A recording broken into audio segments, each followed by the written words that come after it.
dem si dialogue bi xam nga sànq da nga ne la justice elle n'est pas indépendante est-ce que si elle n'était pas indépendante tey Azoura Fall ak relation yi mu am ak le premier ministre tey dinañ ko yóbbu fi ñu ko yóbbu tey wala dinañ ko mettre en garde à vue. est-ce que vous pensez que Azoura Fall mën nañ ko garder nii koo xam ne vraiment man je ne peux même pas parler de lui parce que li muy wax c'est-à-dire que c'est pas normal c'est-à-dire que man en tout cas su doon man la ku mel ni kooku dama koy génnee sama staff. mu sori ma parce que doo fi taxaw vraiment di wax naka su dul noonu. au président de la République déjà au président même de la République déggoo vidéo yooyu au président de la République ou bien l'ancien président parce que Macky Sall quoi qu'on dise il a incarné ce pays il fut président de ce pays-là. Donc aujourd'hui manquer de respect à Macky Sall c'est un peu manquer de respect à notre pays. Est-ce que vous comprenez ce que je veux dire? Il faut que les gens comprennent que une institution, quand tu veux aspirer à diriger l'institution, tu ne dois pas l'affaiblir. Parce que sinon, ce n'est pas bon pour le pays. Azoura Fall, qu'il soit en garde à vue ou pas, il ne devait même pas, dès qu'il était dans certaines situations, on devait le mettre à disposition de la justice. Ça ne veut pas dire que la justice, aujourd'hui, Sénégal, la justice pour nous, vous voyez, nous on a des idées claires. Par exemple, pour la démocratie, nous pensons que ça marche. Parce que toi, tu ne peux pas être aujourd'hui, en tant que tu n'as même pas été chef de service. Comprendre nga, mosoo nekk directeur général, mosoo nekk dara. Tu quittes la prison, nga ñëw en 15 jours, tu es président. Ce système, il est fiable, hein? Et qui gère le système disons, électoral, c'est la justice, non? Oui ou non?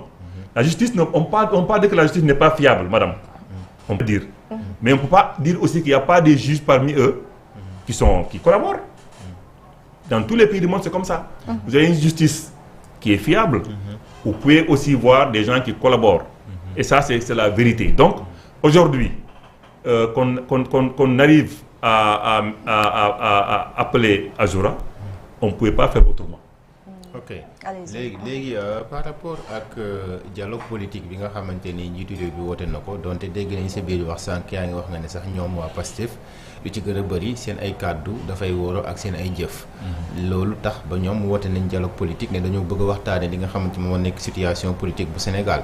Alors en tant que ki nga xamante ne bokk ci secrétariat exécutif bu AJ/PADS-A est-ce que yéen tey jii seen parti waxtaan ngeen seen biir ngir dem ci dialogue boobu noonu waxtaanee Sénégal da ngeen ciy dem wala du ngeen dem ci boobu dialogue. ànd jëf de boycotté. D'accord?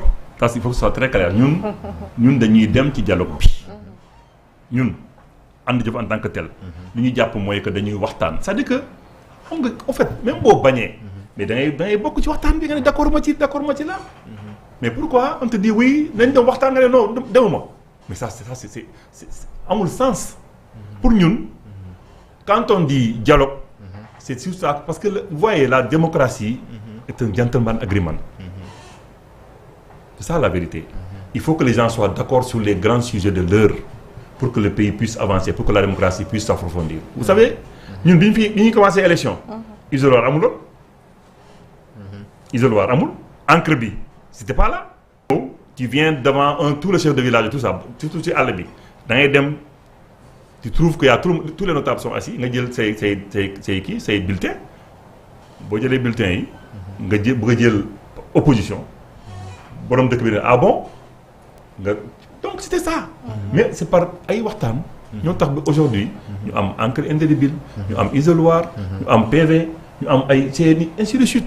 Donc aujourd'hui on a encore besoin par exemple ñun on n'est pas d'accord sur le raw gàddu comme ça. un système qui est pire que le système des grands électeurs aux États-Unis. Est-ce que xam nga Pastef ñaata la rawee opposition élection dernière yi. élection législative yi. bariwul c'est ay 300. voilà mais ils ont pris tous les députés presque. ce n'est pas un bon système. il faut mettre plus de dose de proportionnalité ci affaire bi. loolu waxtaan la wala am déet. maanaam waxtaan pour ñu changer système électoral bi. oui bulletin unique. baaxul réformer ko. baaxul bulletin unique baax na ñu on veut ça. proposer régime bi sax proposé woon nañ ko ci dernière élection. voilà bulletin unique ça permet de encore de rendre les systèmes plus transparents xam nga lu tax. parce que en général ñiy wote dañuy naan indil mooy ceeb bi c'est-à-dire da ngay dem voter indi yeneen bulletin ñu soog laa récompenser. donc bulletin unique day régler problème boobu et puis ñu bëri élection ñu bëri dañuy juum ci élection yi. am ñoo xam ne jànguñu buñ ñëwee dañuy juum voyez mais même ku jàngul par exemple bu gisee photo nit par exemple ak mandarga parti bi mun na ko xàmmee. da ngay jël benn bulletin nga coché ki nga wóolu. bulletin unique lu baax la pour démocratie. loolu. et c'est économique même pour un pays. voilà pourquoi tu as par exemple et puis xoolal temps bu ñuy perte. quand tu dois aller voter. boo amee 50 partis. ñu voter toute la journée ça n'a pas de sens. et puis li ngeen xamul aussi mooy que képp candidat yi il coûte cher au pays. donc bulletin unique est un motif de discussion nañ ci waxtaan. est-ce que aujourd'hui c'est pas bon ñu def deux tours pour élection député yi ci kii nu mu tudd ci région yi. par exemple département yi circonscription par exemple bu ñu amee deux premiers yi ci quelqu'un n'a pas 50% mën nañ dem élection pour que mu gën a firnde ne que moom la peuple bëgg a yónnee te raw gàddu bi boo demee par exemple dans un pays comme Kolda. aujourd'hui bu fekkee y a 1 million d'électeurs d'accord ku nekk am 100 ku am 101 mooy jël tout mooy rafler lépp alors que li ñu waroon def mooy aujourd'hui système électoral bi mooy que les deux premiers su dee am yow yaay premier mais amoo 50% des voix ngeen demaat élection double tour loolu ñu ko waxtaanee. mais loolu ci côté finance est-ce que tamit du doon luy dis loolu. non Sénégal parce que ku ne xam na ne. di ngay gagner fii par exemple. nga dugal ko foofu. di ngay gagner fii au niveau de comment on appelle des bulletins que tu confectionnes et tout ça. des temps d'antenne et autres là da nga koy dugal fii. d'accord loolu c'est extrêmement important que les gens aillent aux élections. mais par rapport ak bi ñu annoncé dialogue bi am na ñu jot a dégg ñuy wax que ne ñoom du ñu dem si boobu la dialogue bokk na si Thierno Alassane Sall bokk na ci APR ñoom déjà annoncé nañu les couleurs que ne ñoom du ñu dem si boobu la dialogue ana ñooñu lan nga leen di wax.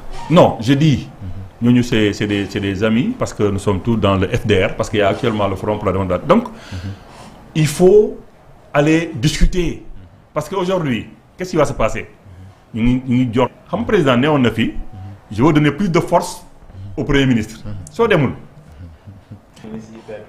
soo demul li ñu fa décider day appliqué wu ci yow mais bu ñu fa demee ñun ñëpp peut-être ñu convaincre leen parce que waxtaan rek la dangay convaincre nit ki nekk attention man foog naa ne lii ak lii baaxul bu fekkee d'accord loo mais tu peux même sortir après si tu veux nga ne d'accord moi donc waxtaan lu am solo la ci réew pour doxal réew donc on a dit kan mooy wax am na kuy wax naan comment on appelle réew kenn du ko pàccoo da nga koy pencoo dañuy pencoo réew pour mu dox c'est extrêmement important. alors peut-être bon wax ci AJ/PADS retourné waat ci parti bi rek AJ/PADS moom ndax day wéy di des ci opposition bi wala tey jii dafa compter accompagner li nga xam ne moo nekk le régime en place. ñun on est dans l'opposition.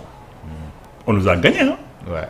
donc bu ñu la gagné da ngay toog ci opposition bi nga defarwaat et c'est dans l'indépendance qu'on se construit nous ànd jëf on n'a pas dit qu'on est là pour faire échouer le PASTEF non au contraire suñu laajee suñu avis on peut dire voilà ce qui est bon voilà ce qui n'est pas bon mais on est dans l'opposition fermement parce qu'on a une période actuellement de reconstruction du parti et puis on a une phase aussi de transition parce que le parti aujourd'hui soxla na loo xam ne aussi c'est extrêmement important que ñu mën a revisiter concept yi vraiment ñu mën a xool canaux de communication yi que ñu mën a aussi mixer les jeunes et les moins jeunes parce que loolu aussi c'est extrêmement important aujourd'hui pour que parti bi gën a pour mu retrouver sa vitalité d'antan parce que bu njëkk ba gis ngeen ànd jëf bu njëkk ba ànd jëf tout ce qui bouge dans ce pays ànd jëf moo nekkoon ak ay ONG fii ay ASC parce que ça c'est extrêmement important si ngeen xam ko ñun ànd jëf ñoo fi nekkoon ne même la culture du pays on doit la changer ñu dugg ci ñu wooye front culturel caada gi vous avez vu aujourd'hui ñu bëri ñu nekkoon ci ñu commencé woon loolu aujourd'hui c'est de grands musiciens aujourd'hui qui sont dans ce pays là en train de dérouler dañ ne woon effectivement il faut que les mentalités changent et même les ASC aussi boo gisee ASC yi am doole ànd jëf moo ci nekk moo ko kii moo nekkoon à la base de tout ça di liggéey pour que les jeunes aient une meilleure mentalité mais malheureusement aujourd'hui côté sportif moo jël ndam li alors qu'on a dit ASC association culturelle et sportive.